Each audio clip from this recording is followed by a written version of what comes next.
Hi friends, ಇವತ್ತು ಗೋಬಿ ಮಾಡ್ತಾಯಿದ್ವಿ. ಗೋಬಿ ಮಾಡೋಕ್ಕೆ ಏನೆಲ್ಲ ಬೇಕು ಅನ್ನೋದನ್ನು ನೋಡೋಣ. ಎಲೆಕೋಸು ತೊಗೊಂಡಿದ್ದೀನಿ. ಅದನ್ನು ಸಣ್ಣದಾಗಿ ಹೆಚ್ಕೊಂಡು ಚೆನ್ನಾಗಿ ವಾಶ್ ಮಾಡಿ ಇಟ್ಕೊಂಡಿದ್ದೀನಿ. ಅದಕ್ಕೆ ಏನೆಲ್ಲ ಬೇಕು, ಏನೆಲ್ಲ ಫಸ್ಟು ಹಾಕ್ಕೋಬೇಕು ಅನ್ನೋದನ್ನು ಹೇಳ್ತೀನಿ. ಶುಂಠಿ ಬೆಳ್ಳುಳ್ಳಿ ಪೇಸ್ಟ್ ಹಾಕ್ತಾಯಿದ್ದೀನಿ. ಒಂದು ಅರ್ಧ ಸ್ಪೂನ್ ಹಾಕ್ತೀನಿ ಫ್ರೆಂಡ್ಸ್. ಆಮೇಲೆ ಚಿಲ್ಲಿ ಪೌಡರ್, ನಿಮಗೆ ಖಾರಕ್ಕೆ ಎಷ್ಟು ಬೇಕೋ ಅಷ್ಟು ಹಾಕ್ಕೊಳ್ಳಿ. ಸ್ವಲ್ಪ ಧನಿಯಾ ಪೌಡರ್,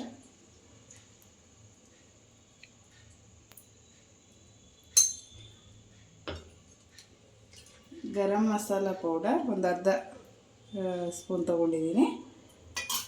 ಇದಕ್ಕೆ ಕಾರ್ನ್ಫ್ಲೋರ್ ಹಾಕಿ ಮಿಕ್ಸ್ ಮಾಡ್ಕೋಬೇಕು. ಅರ್ಧ ಕೆ ಜಿಗೆ 4 ಸ್ಪೂನ್ ಆದರೆ ಸಾಕು. 4-4.25 ಸ್ಪೂನ್ ಆದರೆ ಸಾಕು ಫ್ರೆಂಡ್ಸ್. ಇದನ್ನೆಲ್ಲ ಚೆನ್ನಾಗಿ ಮಿಕ್ಸ್ ಮಾಡ್ಕೋಬೇಕು. ಈಗ ಈ ಥರ ಎಲ್ಲ ಚೆನ್ನಾಗಿ ಕಲಿಸ್ಕೋಬೇಕು ಫ್ರೆಂಡ್ಸ್. ಇದಕ್ಕೆ ಉಪ್ಪು ಹಾಕ್ಕೊಂಡು, ರುಚಿಗೆ ತಕ್ಕಷ್ಟು ಉಪ್ಪು ಹಾಕ್ಕೊಂಡು ಕಲಿಸ್ಕೋಬೇಕು.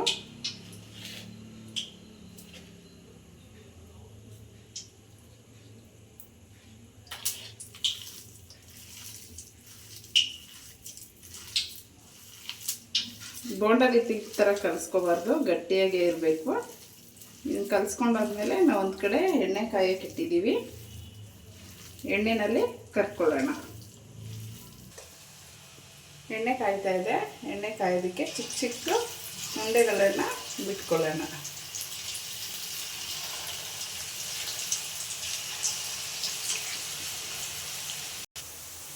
ಈ ಥರ ಕ್ರಿಸ್ಪಿ ಆಗಬೇಕು. ಕ್ರಿಸ್ಪಿ ಆದಮೇಲೆ ಎಲ್ಲದನ್ನು ತಕ್ಕೊಂಡು ಒಂದು ಪ್ಲೇಟಿಗೆ ಇಟ್ಕೋಬೇಕು. ಇದೇ ರೀತಿ ಎಲ್ಲ ಉಂಡೆಗಳು ಮಾಡಿಕೊಂಡು ಎಲ್ಲ ಕರ್ಕೊಂಡು ಆಮೇಲೆ ಒಗ್ಗರಣೆ ಹಾಕೋಣ. ಇವಾಗ ಕರ್ದಿಟ್ಕೊಂಡಿರೋ ಅಂಥ ಗೋಬಿಗೆ ಒಗ್ಗರಣೆ ಹಾಕೋಣ. ಒಗ್ಗರಣೆ ಹಾಕೋಕ್ಕೆ ಬೇಕಾಗಿರೋಂಥ ಸಾಮಾನುಗಳು: ಈರುಳ್ಳಿ ಹೆಚ್ಕೊಂಡಿದ್ದೀನಿ, ಸ್ವಲ್ಪ ಕ್ಯಾಪ್ಸಿಕಮ್, ಬೆಳ್ಳುಳ್ಳಿ ಮತ್ತು ಟೊಮೊಟೊ ಕೆಚಪ್, ಕಾರ್ನ್ಫ್ಲೋರು ಅದನ್ನು ಪೇಸ್ಟ್ ಮಾಡಿ ಮತ್ತೆ ಹಾಕಲಿಕ್ಕೆ, ಕೊತ್ತಂಬರಿ ಮತ್ತು ಈರುಳ್ಳಿನ ಲಾಸ್ಟಿಗೆ ಗಾರ್ನಿಷ್ ಮಾಡಲಿಕ್ಕೆ. ಕರ್ದಿರೋ ಅಂಥದ್ದು ಈ ಥರ ಕ್ರಿಸ್ಪಿಯಾಗಿ ಬಂದಿರಬೇಕು. ಈಗ ಒಗ್ಗರಣೆಗೆ ಸ್ಟಾರ್ಟ್ ಮಾಡೋಣ.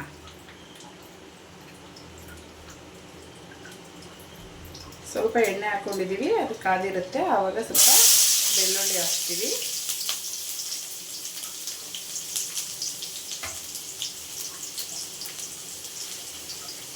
ಬೆಳ್ಳುಳ್ಳಿ ಸ್ವಲ್ಪ ಫ್ರೈ ಆಗಿ, ನೆಕ್ಸ್ಟ್ ಬೆಳ್ಳುಳ್ಳಿ ಫ್ರೈ ಆಗಿದೆ. ಈಗ ಸ್ವಲ್ಪ ಕ್ಯಾಪ್ಸಿಕಮ್ ಹಾಕೋಣ. ಕ್ಯಾಪ್ಸಿಕಮ್ ನಾನು ಮೀಡಿಯಮ್ ಸೈಜ್ ಕ್ಯಾಪ್ಸಿಕಮ್ ತೊಗೊಂಡಿದ್ದೀನಿ. ಇದಕ್ಕೆ ಜಾಸ್ತಿ ಈರುಳ್ಳಿ ಬೇಕಾಗಿಲ್ಲ. ಯಾಕಂದ್ರೆ ಲಾಸ್ಟ್ ಟೈಮ್ ನಾವು ಒಗ್ಗರಣೆಗೆ ಹಾಕ್ತೀವಿ, ಮೇಲೆ ಗಾರ್ನಿಷ್ ಹಾಕ್ತೀವಲ್ಲ, ಹಾಗಾಗಿ ಇಲ್ಲಿ ಒಗ್ಗರಣೆಗೆ ಈರುಳ್ಳಿ ಬೇಕಾಗಿಲ್ಲ. ಸ್ವಲ್ಪ ಒಂದು 2 ನಿಮಿಷ ಫ್ರೈ ಆಗಬೇಕಿದೆ. ಈಗ ನಾವು ಸಾಸ್ಗಳನ್ನು ಹಾಕ್ತಾ ಹೋಗೋಣ. ಟೊಮೊಟೊ ಸಾಸ್,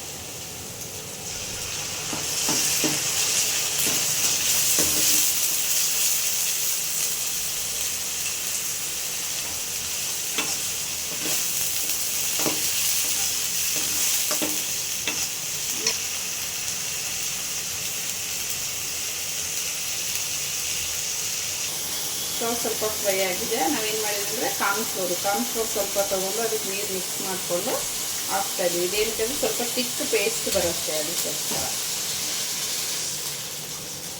ಹಾಕಿದಾಗ ಸ್ವಲ್ಪ ಗಟ್ಟಿ ಆಗುತ್ತೆ. ನಾವು ಮತ್ತೆ ಏನು ಮಾಡಬೇಕು, ನೀರು ಹಾಕಬೇಕು. ಸ್ವಲ್ಪ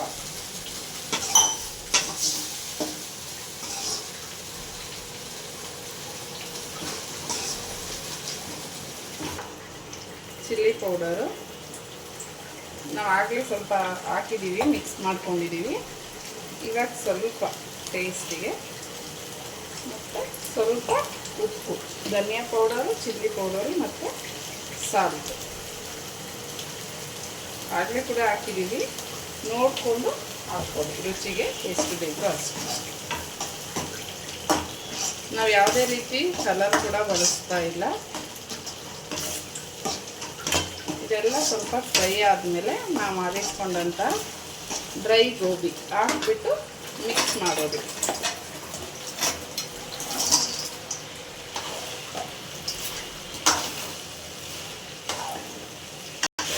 ಕಲಿಸ್ಕೊಂಡ್ವಿ. ಚೆನ್ನಾಗಿ ಮಿಕ್ಸ್ ಆಗಬೇಕು, ಚೆನ್ನಾಗಿ ಮಿಕ್ಸ್ ಆಗಬೇಕು. ಅದೆಲ್ಲ ನಮ್ಮ ಗ್ರೇವಿ ಇತ್ತಲ್ಲ ಅದೆಲ್ಲ ಗೋಬಿಗೆ ಚೆನ್ನಾಗಿ ಇಟ್ಕೋಬೇಕು. ಈಗ ರೆಡಿಯಾಗಿದೆ.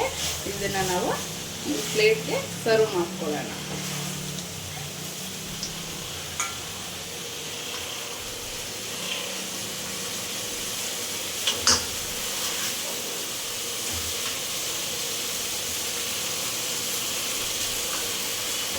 ಸರ್ವ್ ಮಾಡಿಕೊಂಡು ಮೇಲೆ ಗಾರ್ನಿಷಿಗೆ ಸ್ವಲ್ಪ ಈರುಳ್ಳಿ ಮತ್ತು ಕೊತ್ತಂಬರಿ ಹಾಕೋಣ. ಈಗ ಗೋಬಿ ರೆಡಿಯಾಗಿದೆ. ಇದೇ ರೀತಿ ರೆಸಿಪಿಗಾಗಿ ಲೈಕ್, ಶೇರ್, ಸಬ್ಸ್ಕ್ರೈಬ್ ಮಾಡಿ, ಸಪೋರ್ಟ್ ಮಾಡಿ.